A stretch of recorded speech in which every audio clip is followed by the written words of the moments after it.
Imagine that you're a middle schooler in the late 2000s. After a long day out at school, you boot up the computer and you head on to a web and go to your favorite website, funbrain.com. There are countless games of all types, but that's not what you're after. No, you don't want to play a game at this moment. You want to read a book. The Diary of a Wimpy Kid. This story is of a borderline sociopathic preteen, and his everyday struggles relate to you immensely. Never before was someone able to capture your real-life experiences, but Jeff Kinney managed to do just that, and do it in a style that was very visually appealing and fun to read. This online version of the story was updated daily between September 2004 and June of 2005, and it was the only way to read the story at all until 2007. That's the year when his book deal that he signed with publisher Abrams Books at NYC Comic-Con in 2006 went into effect, with all 221 pages of the Wimpy Kid story being released in glorious hardcover fashion. The book was an immediate success, and a sequel titled Rodrick Rules was released in 2008.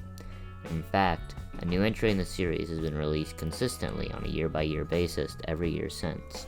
The series has gone on to become the 6th best-selling book series of all time, with more than 275 million copies being sold globally. Currently, they are on book number 17 of the series. That's not even counting the 3 spin-off novels, supplementary materials, and a do-it-yourself book, along with the movies. It was 2009 when it was announced that 20th Century Fox purchased the rights to produce a Diary of a Wimpy Kid feature adaptation.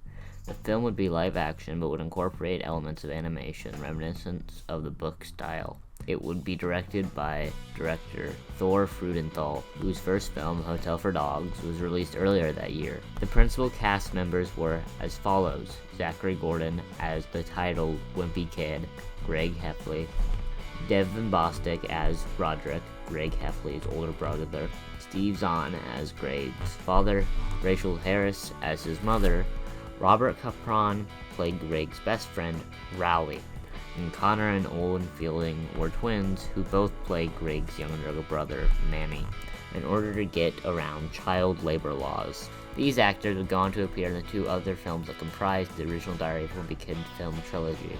The major supporting characters in this film were played by Karan, Brar, Grayson Russell, Chloe Grace Moretz, and Lainey McNeil. Shooting of the movie commenced in late 2009 on a modest budget of only $15 million.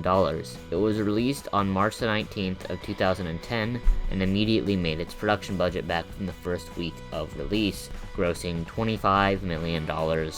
It finished its theatrical run with a very respectable gross of $75 million, which is way more than traditionally expected from a children's novel adaptation. It really shows the power of the Wimpy Kid brand that the movie did so well despite all the factors against it. It opened against the Alice in Wonderland remake. While it didn't beat it, Alice in Wonderland made over $1 billion worldwide. It still ranked a respectable number 2 on the box office charts in its second week. The reason why the movie did so well is because it's a solid movie.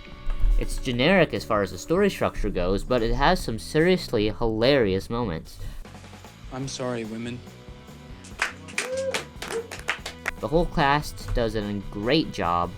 Devon Bostick and Steve Zahn are the real standouts of this cast. The comedic timing and chemistry between the members of the cast is amazing. It's no wonder why kids connected to Greg Heffley as the character. His family life and school life feels rather accurate to real life. It's definitely exaggerated. It's not realism or anything, but kids can relate to it. Greg and Rowley split up after Greg did something bad. By the end of the movie, Greg learns his lesson and they become friends again, but the only problem with this is that Greg is accurate to his book's counterpart. By that I mean, he's a narcissistic jerk. He's so unlikable. He's an awful person. He's the worst human being ever. And he doesn't even really learn a lesson by the end, and takes the blame for Rowley because he thinks rebelling against the system would make him look cool. Later films in the series, even the bad ones, learned from this mistake, but still I think this movie is good. It's still a good film, and critics and audiences also liked it. It was successful enough for a sequel to be immediately put into production following the movie's release, which was officially announced on the 12th of May, 2010. Given that Devon Bostick's portrayal of Rodrick is probably the best part of the original film, it's a good thing he has a much bigger role in this entry. The script for this movie was written before the first movie even got released. It was penned by Gabe Sachs and Jeff Judah, who helped write the original film script. Once the original movie was confirmed a success, Fox 2000 greenlit the sequel, giving it a slightly higher production budget of around $20 million. All the principal cast members are turned, but certain characters, like Angie, were cut from the story, which I think was the correct decision. But other cast members, like Peyton List, would join the cast in more major supporting roles. The movie was this time directed by David Bowers, known for his animated movies like Astro Boy and Flushed Away. Filming on that would begin in August of 2010 in Vancouver, Canada, with a planned release date of spring of 2011. Filming would officially wrap on the 27th of October 2010, and advertisements for the movies were released throughout early 2011, and the movie premiered on March 17th of the same year in Singapore, of all places, with a US release following a week later. The movie placed second in the domestic box office on opening day, placing behind the movie Sucker Punch. It later managed to move up to first place that weekend. It was not as financially successful as the first, but brought in just a little bit less, at $72 million in the box office. But it was just as much as a hit, if not more so, with audiences, and critics gave it similar reviews to the first. To me, this movie is way better than the first. It's a lot more memorable, and some of the jokes are really amazing. The first movie had some great jokes, but there was also a fair share of cringe sprinkled in there. This movie is not really cringe at all, it's just downright funny. The jokes feel way more unique. Characters are still great, and Greg's narcissistic tendencies are still there, but less present. More like normal 12-year-old narcissistic behavior. Even though this movie does have more memorable moments and feels less generic, I would say that the story structure is not as strong. This movie doesn't really have a bigger picture. Every moment in the first was dedicated to Greg and Rowley's relationship, because that's the story it's telling. This movie is trying to tell a story about Greg and his brother Rodrick's relationship in a way, but the party, the bonding scenes, and the final scene are the only ones that really focus on that story. None of the other scenes with him at school or doing anything else really add to the relationship between these two characters and the story that relationship is trying to showcase. The movie's more dedicated to setting up comical vignettes and telling a really coherent story. Even though this is the case, the movie's still good. Don't get me wrong, a lot of what's established in this film comes into play in the third movie, and it is better in that movie, I would say. The third installment in this franchise will get put in production soon after, and was based off of the third and fourth books of the series, The Last Straw and Dog Days, and would carry the title of the latter. The screenplay for this new movie was written by a new duo of Wallace Wolodarski and Maya Forbes. Despite this change, the tone of the film maintains the signature Wimpy Kid style. Fox 2000 gave the film a budget of $22 million, upping it once again from the last movie. The cast remained the same, with no new major additions or losses, but minor characters in the last movie, like Mr. Jefferson and Holly Hills to an extent, were given way more significant roles. The film started shooting in August of 2011, in Vancouver once again, and wrapped later that same year. Promotion for the film began in early 2012, and the film was released later that same year in August. It managed to gross the most of the whole trilogy at $77 million. It was again received mediocrely by critics. I think that this is the best of the bunch. Even though the jokes in this movie aren't as funny as the first, and it doesn't have as many memorable moments, there are some scenes that don't feel natural for these characters, but those are kind of few and far between, at least to me. Greg is still a narcissist, but it's a more toned-down version, just like the second movie. His character works really well here, and his chemistry with Steve Zahn is immaculate. Frank Heffley is the best character in this whole movie. This movie gives him time to shine, and it really gives his character characterization, which was necessary. Frank Heffley feels like a real person. It's interesting to hear about his backstory and lack of father figure in his childhood. The movie really cares about its world and characters and builds a story around them that makes so much sense. The format isn't as rigid as the first film, but it's more rigid than the second. It establishes right away what the movie's about. Greg is trying to get closer to Holly this summer while having to reconnect with his father. The movie sticks to that plot, and everything that happens in the movie is in service of it. It also gets strangely emotional at times. This is the strongest of the series, and despite its successful nature, it would be the end of the trilogy, which is honestly a shame, but I understand why they did it. The kids playing the characters were growing up, and this was about all they could do. An animated short film would be released on the film's physical media releases entitled Class Clown. After that, the actors would not play these characters ever again. Even though at one point Jeff Kinney did say there would be an hour-long TV special that would air on Fox in late 2014 to be based on the Cabin Fever novel. This special would be shelved and it would never be made, but then, in 2016, a new film arose from the depths of hell. In September of 2016, creator for the book series, Jeff Kinney, announced that a fourth film was in production on his Twitter account. The movie was to be based on the ninth book in the series, The Long Haul. The film really wouldn't work if you didn't know anything about the Wimpy Kid movies already. You have to know about the pre-established relationships between these characters. It doesn't really contribute anything to the film series, but instead just takes from the world of those films and does awful things with them. However, the cast of this movie would be entirely different. Even the mom and the dad were recast. The original actors are so linked to those characters, and they all have such a specific chemistry where anyone else playing them just can't replicate what they did. It also doesn't help that the writing is such a downgrade from the original trilogy. They totally missed the mark of almost every character.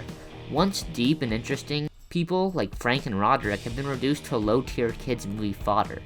It has a very 2007 understanding of memes and internet culture, but it still employs plot points that are heavily based off of the internet. This movie just strays so hard from the material, and it's so strange considering it's written by the author himself. Jeff Kinney wrote this movie along with the director David Bowers. The only reason the first movie worked was because it overhauled the story structure so heavily, and the other ones worked because they're funny. This movie costed $22 million to make, and only made $40 million back. And while it did make money, it also caused a lot of negative attention to be drawn to it, but mostly from fans and audience members.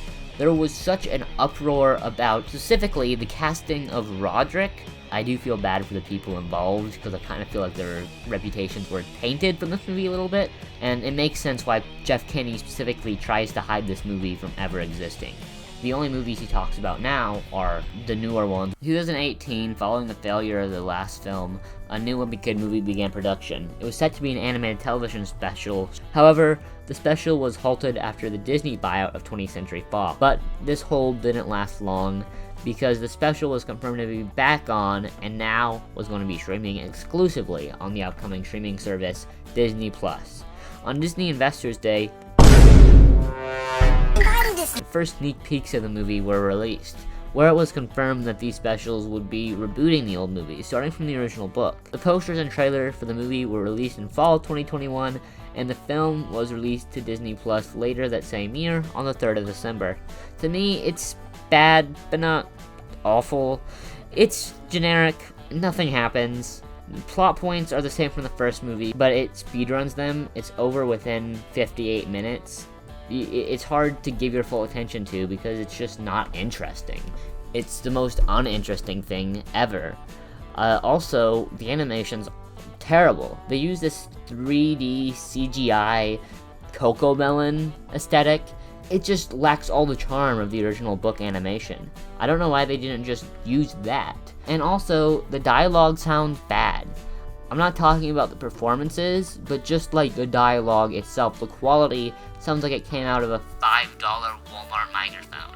After the last movie failed miserably, they churned out the most hastily produced nothing movie possible, trying to quickly course correct and get people to stop thinking about that film. Critics seemed to be just as mixed as ever, and audiences were also split on the film's quality.